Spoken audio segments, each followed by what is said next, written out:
নমস্কাৰ ছাৰবাইদেউসকল। চৰকাৰী কৰ্মচাৰী আৰু পেঞ্চনাৰসকলৰ মুখ্য দাবী অষ্টম দৰমহা আয়োগ গঠন, পুৰণি পেঞ্চন পুনৰ প্ৰৱৰ্তন আৰু বয়স অনুযায়ী পেঞ্চনাৰসকলৰ পেঞ্চন বৃদ্ধিকে ধৰি মুঠ 6টা সুখবৰ এই ভিডিঅ'টোৰ জৰিয়তে লৈ আহিছোঁ।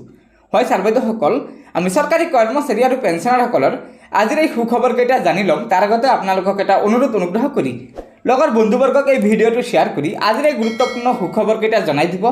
আৰু নতুনকৈ অহা ছাৰবাইদেউসকলে পৰৱৰ্তী সময়ত চৰকাৰী কৰ্মচাৰীসকলৰ বিভিন্ন খবৰসমূহ পোনপ্ৰথমে পাবলৈ অনুগ্ৰহ কৰি আমাৰ এই চেনেলটো ছাবস্ক্ৰাইব কৰি ল'ব।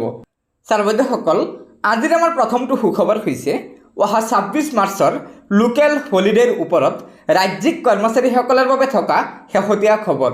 হয় ছাৰবাইদেউসকল, আমি আপোনালোকক যোৱাকালি জনাইছিলোঁ যে যোৱাকালিলৈকে ৰাজ্যৰ 7খন জিলাত জিলা আয়ুক্তসকলে অহা 26 মাৰ্চত দৌলযাত্ৰা উপলক্ষে স্থানীয় বন্ধ ঘোষণা কৰিছে।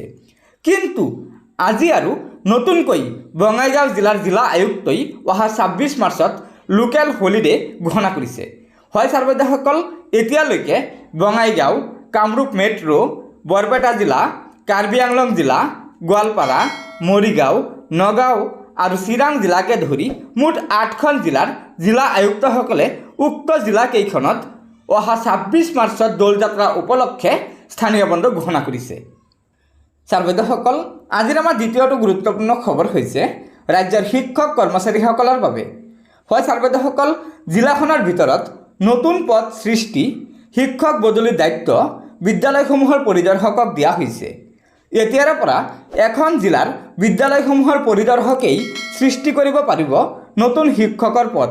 কেৱল নতুন পদ সৃষ্টি কৰাই নহয়, জিলাখনৰ ভিতৰতে বদলি কৰাৰ কৰ্তৃত্বও ৰাজ্যৰ শিক্ষা বিভাগে বিদ্যালয়সমূহৰ পৰিদৰ্শকক দিছে।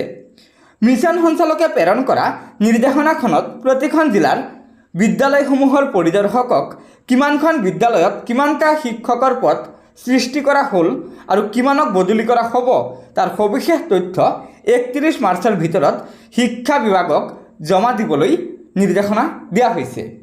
গতিকে ছাৰবাইদেউসকল, এয়া নিশ্চয় শিক্ষক কৰ্মচাৰীসকলৰ বাবে এটা অত্যন্ত গুৰুত্বপূৰ্ণ খবৰ। ছাৰবাইদেউসকল, আজিৰ আমাৰ তৃতীয়টো গুৰুত্বপূৰ্ণ খবৰ হৈছে ৰাজ্যৰ ঠিকাভিত্তিক কৰ্মচাৰীসকলে লোকসভাৰ নিৰ্বাচনত দায়িত্ব পালন কৰিব লাগিব নে নাই তাৰ ওপৰত।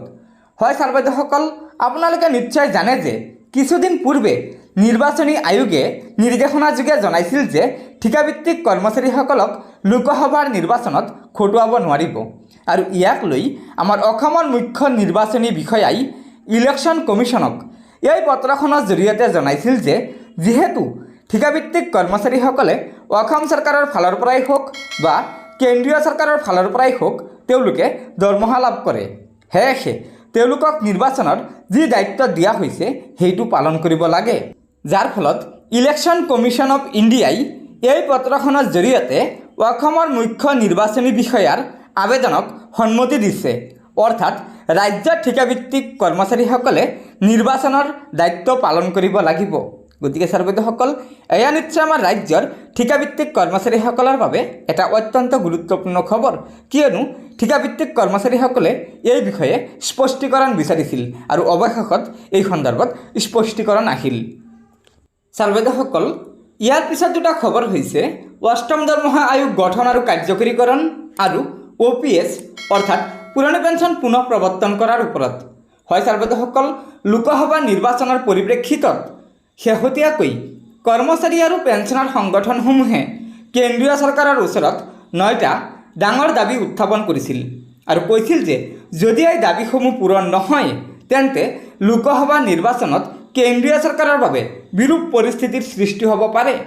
আৰু ইয়াৰ পিছত কেন্দ্ৰীয় চৰকাৰে তাৎক্ষণিকভাৱে DOPPWৰ যুটীয়া সম্পাদক শ্ৰী ভি নিবাসক মাতি আনি পেঞ্চনাৰ সংগঠনসমূহৰ এই দাবীসমূহ বিবেচনা কৰি উত্তৰ দিবলৈ কৈছিল।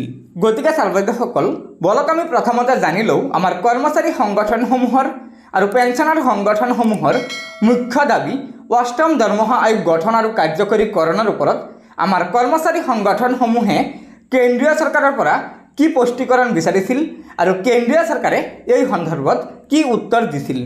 হয় ছাৰবাইদেউসকল, আমাৰ কৰ্মচাৰী সংগঠনসমূহে এনেদৰে কৈছিল, কৰ্মচাৰী সমাজ অষ্টম দৰমহা আয়োগ গঠন আৰু কাৰ্যকৰীকৰণৰ ওপৰত চিন্তিত যে কেন্দ্ৰীয় চৰকাৰে অষ্টম দৰমহা আয়োগ গঠন কৰিব নে নাই।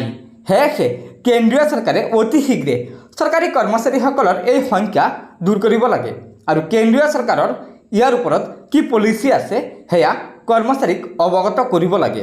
আৰু এই সন্দৰ্ভত কেন্দ্ৰীয় চৰকাৰৰ পৰা অহা উত্তৰ DOPPWৰ যুটীয়া সম্পাদক শ্ৰীনিবাস ডাঙৰীয়াই কয় যে অষ্টম দৰমহা আয়োগৰ কমিটিৰ গঠন সন্দৰ্ভত কেন্দ্ৰীয় চৰকাৰলৈ কৰ্মচাৰী আৰু পেঞ্চনাৰ সংগঠনসমূহৰ পৰা আবেদন আহি আছে।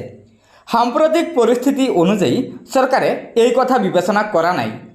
লোকসভাৰ নিৰ্বাচনী বিধি আছে, গতিকে যদি অষ্টম দৰমহা আয়োগ গঠন কৰিব লাগে তেন্তে নিৰ্বাচনৰ পিছতহে কেন্দ্ৰীয় চৰকাৰে ইয়াৰ ওপৰত সিদ্ধান্ত গ্ৰহণ কৰিব। গতিকে ছাত্ৰছাত্ৰীসকল, এইখিনি আছিল অষ্টম দৰমহা আয়োগ গঠন আৰু কাৰ্যকৰীকৰণৰ ওপৰত আমাৰ কেন্দ্ৰীয় চৰকাৰৰ শেহতীয়া স্পষ্টীকৰণ। ছাত্ৰছাত্ৰীসকল, তাৰ পিছৰটো গুৰুত্বপূৰ্ণ খবৰ হৈছে OPS অৰ্থাৎ পুৰণি পেঞ্চন পুনৰ প্ৰৱৰ্তন কৰাৰ ওপৰত। হয় ছাত্ৰছাত্ৰীসকল, চৰকাৰী কৰ্মচাৰী আৰু পেঞ্চনাৰ সংগঠনসমূহে দাবী জনাই কৈছিল যে OPS পুনৰ প্ৰৱৰ্তন কৰিব লাগে। 2004 চনৰ 1 জানুৱাৰীৰ পিছত নিযুক্তি পোৱা সকলো চৰকাৰী কৰ্মচাৰীকে পুৰণি পেঞ্চন ব্যৱস্থাত সামৰি ল'ব লাগে। নতুন আৰু পুৰণি কৰ্মচাৰীৰ মাজত পাৰ্থক্য আৰু বৈষম্য দূৰ কৰিব লাগে। এই সন্দৰ্ভত আমাৰ DOPPWৰ যুটীয়া সম্পাদক শ্ৰীনিবাসে কয় যে বিত্ত মন্ত্ৰালয়ে এই বিষয়টো বিবেচনা কৰিবলৈ এখন কমিটি গঠন কৰি দিছে। এতিয়ালৈকে কমিটিয়ে চৰকাৰৰ ওচৰত প্ৰতিবেদন দাখিল কৰা নাই। প্ৰতিবেদনৰ পিছতহে সিদ্ধান্ত ল'ব পাৰিব। অৱশ্যে পুৰণি পেঞ্চন কাৰ্যকৰী নহ'ব। কমিটিৰ প্ৰতিবেদন অহাৰ পিছত NPS ব্যৱস্থাত অৰ্থাৎ আমাৰ নতুন পেঞ্চন ব্যৱস্থাত পেঞ্চনৰ ব্যৱস্থা কৰিব পাৰি। গতিকে ছাত্ৰছাত্ৰীসকল, আপোনালোকে নিশ্চয় জানিব পাৰিলে যে শেহতীয়াকৈ আমাৰ কেন্দ্ৰীয় চৰকাৰৰ DOPPWৰ যুটীয়া সম্পাদক শ্ৰীনিবাস ডাঙৰীয়া আৰু আমাৰ কেন্দ্ৰীয় কৰ্মচাৰী সংগঠন আৰু পেঞ্চনাৰ সংগঠনসমূহৰ সৈতে যিখন বৈঠক অনুষ্ঠিত হৈছিল, সেই বৈঠকত পুৰণি পেঞ্চন পুনৰ প্ৰৱৰ্তনৰ ওপৰত আমাৰ DOPPWৰ যুটীয়া সম্পাদকে কৈছে যে পুৰণি পেঞ্চন কোনোপধ্যেই পুনৰ প্ৰৱৰ্তন কৰা নহ'ব, অৰ্থাৎ পুনৰ প্ৰৱৰ্তন কৰিব নোৱাৰে। অৱশ্যে NPS ব্যৱস্থাত অৰ্থাৎ নতুন পেঞ্চন ব্যৱস্থাত তেওঁলোকে পেঞ্চন গেৰাণ্টি দিব পাৰে, অৰ্থাৎ পেঞ্চনৰ ব্যৱস্থা কৰি দিব পাৰে। গতিকে ছাত্ৰছাত্ৰীসকল, এইকেইটাই আছিল আজিৰ আমাৰ চৰকাৰী কৰ্মচাৰীসকলৰ বাবে থকা গুৰুত্বপূৰ্ণ খবৰ। আশা কৰিছোঁ আপোনালোকে এই ভিডিঅ'টোৰ জৰিয়তে বহুকেইটা গুৰুত্বপূৰ্ণ খবৰ জানিব পাৰিলে। সেয়েহে লগৰ বন্ধুবৰ্গক এই ভিডিঅ'টো শ্বেয়াৰ কৰি আজিৰ এই গুৰুত্বপূৰ্ণ খবৰকেইটা জনাই দিব আৰু নতুনকৈ অহা ছাত্ৰছাত্ৰীসকলে পৰৱৰ্তী সময়ত চৰকাৰী কৰ্মচাৰীসকলৰ বিভিন্ন খবৰসমূহ পোনপ্ৰথমে পাবলৈ অনুগ্ৰহ কৰি আমাৰ এই চেনেলটো ছাবস্ক্ৰাইব কৰি ল'ব। গতিকে আজিৰ ভিডিঅ'টো ইয়াতে সমাপ্ত কৰিলোঁ। ধন্যবাদ। জয় আই অসম।